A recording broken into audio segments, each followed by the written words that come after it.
How does cultural context shape Bible word meanings? Imagine trying to understand a joke or a phrase from a different country without knowing their customs or language. It can be confusing or even misunderstood. That's what happens when we read the Bible without considering the cultural background of the people who first heard or read it. When we study the Bible, understanding the culture of ancient Israel, early Christian communities, or other groups mentioned in Scripture helps us see what words and phrases really meant to them. Words in the Bible often carry meanings tied to the social customs and everyday life of those times. For example, the phrase bear fruit might sound like literal fruit in today's world, but in ancient times, it symbolized spiritual growth or doing good works.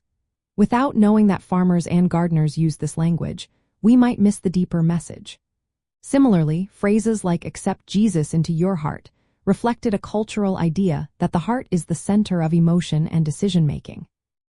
Other cultures might see the liver or stomach as the seat of feelings, so understanding this helps us interpret the phrase correctly. Historical and cultural context also explains why certain laws, practices, or references appear in the Bible. Knowing the customs of Jewish people in Jesus' time, for example, helps us understand why rituals like washing hands or observing the Sabbath were so important. It also shows us how Jesus' actions and teachings related to those customs, making his messages clearer.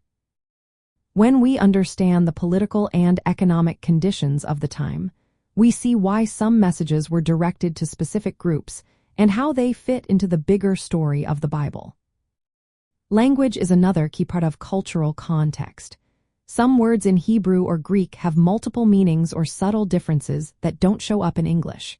Recognizing these nuances helps us interpret passages more accurately.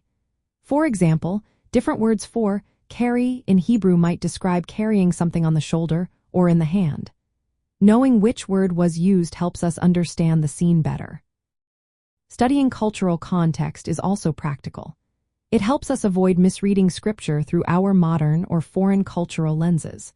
When we understand the customs, language, and history behind the words, we can see what the original writers intended. This makes our Bible study more meaningful and relevant to today's world.